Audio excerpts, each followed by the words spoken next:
प्रधानमंत्री नरेंद्र मोदी ने एक बार फिर से भारतवासियों को संकेत दिया है कि लॉकडाउन की नौबत ना आए। इसके लिए ज़रूरी है कि लोग सजग रहें और आपस में ऐसा व्यवहार करें जो कोविड को फैलने से रोक सके।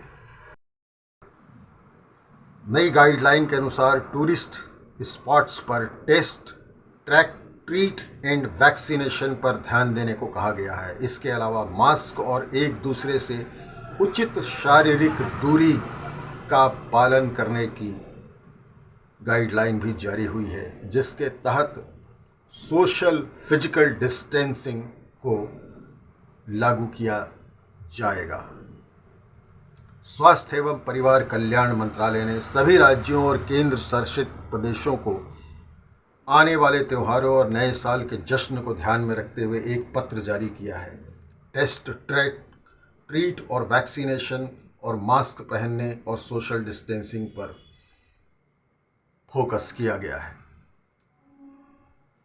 त्योहारों के सीजन को देखते हुए गाइडलाइन में कहा गया है कि event organiser, business honours, market association और ऐसे अन्य ग्रुप जहां लोगों की भीड़ हो सकती है, वहां कोविड के नियमों का पालन करना ज़रूरी है।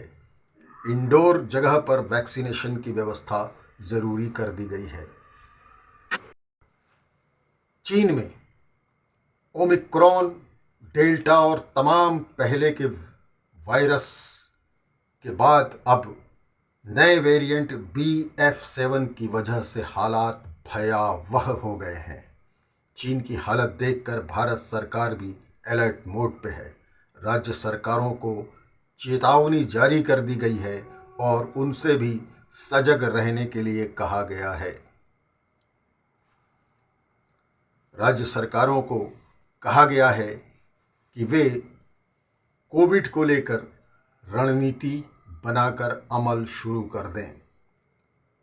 जहां एक और अभी क्रिसमस और नए साल का समारोह जश्न होना बाकी है, इसको देखते हुए सरकार व्यवस्था कर रही है।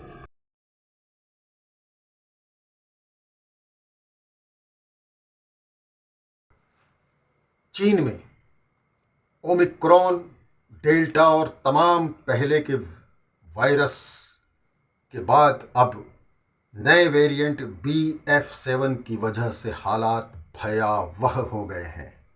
चीन की हालत देखकर भारत सरकार भी अलर्ट मोड पे है। राज्य सरकारों को चेतावनी जारी कर दी गई है और उनसे भी सजग रहने के लिए कहा। एजेंसी की रिपोर्ट को अगर माने तो चीन के दक्षिण पश्चिम में सिचुआन प्रांत और राजधानी बीजिंग में आधे से ज़्यादा लोग कोरोना वायरस से संक्रमित हो गए हैं। चीन में कोरोना ने फिर से हाहाकार मचा दिया है। चीन से जो आंकड़े निकल कर आ रहे हैं वो पूरी दुनिया को डराने वाले हैं। ब्लूमबर्ग की रिपोर्ट को माने तो चीन की कुल जनसंख्या का करीब 28% यानी 248 मिलियन लोग इस महीने कोरोना वायरस से संक्रमित हो चुके हैं। चीन के नेशनल हेल्थ कमीशन की बुधवार को की गई बैठक में ये आंकड़े सामने आए हैं। इस बात की जानकारी बैठक में शामिल हुए लोगों ने दी है। अगर ये आंकड़े सही हैं तो जनवरी 2022 में सामने आए रोज़ाना के 40 लाख के आंकड़े काफ़ी पीछे छूट गए हैं। चीन की ज़ीरो कोविड पॉलिसी भी सवालों के घेरे में आ गई है। ये माना जा रहा है कि चाइना में लोगों के बीच तमाम वैक्सीनेशन के बावजूद हर्ड इम्यूनिटी डेवलप नहीं हो पाई है।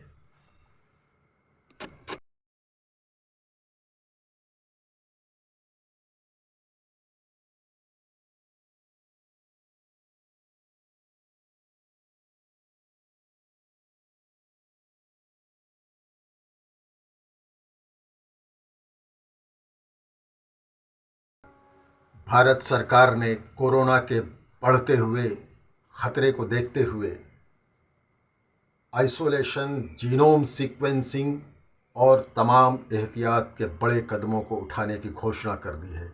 विदेश से आने वालों की भी जांच ज़रूरी कर दी गई है।